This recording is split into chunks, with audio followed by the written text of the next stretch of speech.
This is going to be interesting. We got a vodka alternative today. Kind of strange. We were just talking about that. I don't think it's a vodka alternative. Yeah. People are wishing to have one, but I don't think we're going to put all that label on top of Optimist here today.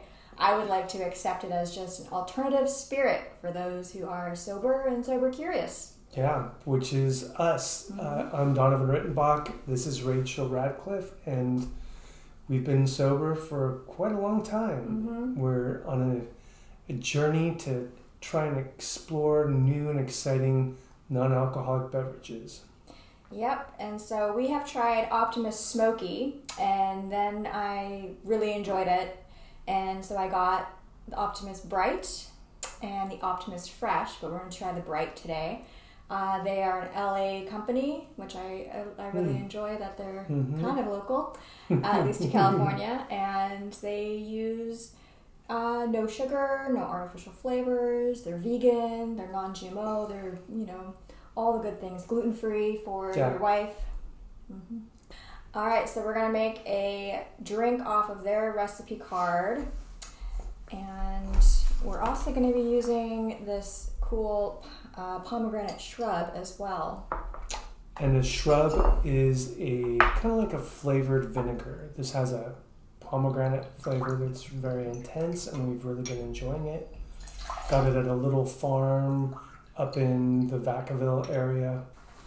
The Optimist, by the way, these things always have super interesting labels.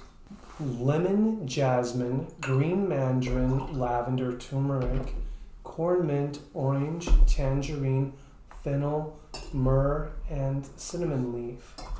So that promises to be a very interesting combination. Do we want to try it just straight? So when we tried the smoky, it had a lot of spice and it made me sneeze. This is not making me sneeze, so that's a good one. It's kind of minty. Yeah, that corn mint really jumps to the foreground.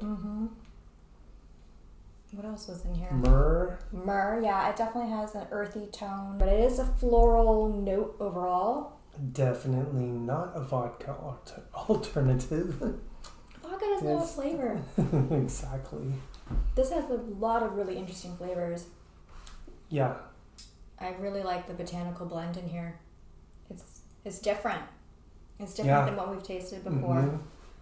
All right, so I put pomegranate, Optimist. I'm going to top it off with a little Topo.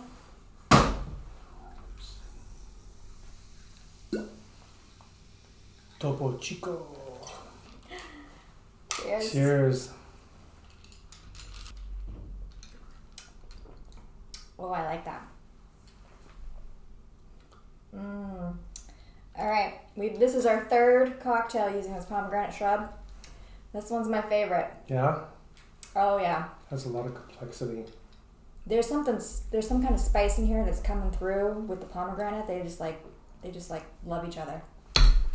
So one of the things about the pomegranate shrub is it does well with citrus. And this has, like the lemon, green mandarin, and orange, and tangerine.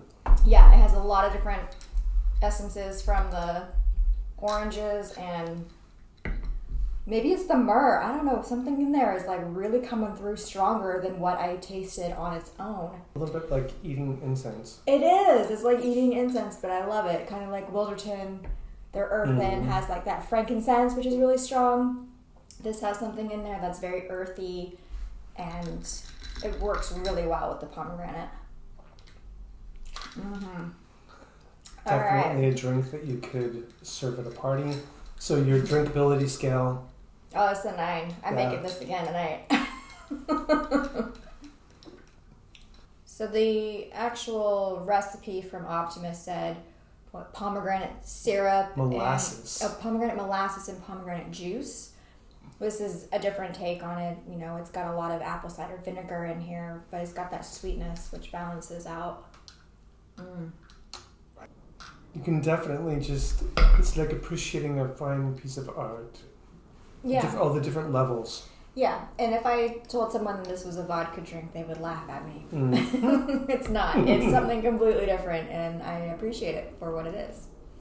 Nice. Tasty. Well, that's a winner. Mm-hmm.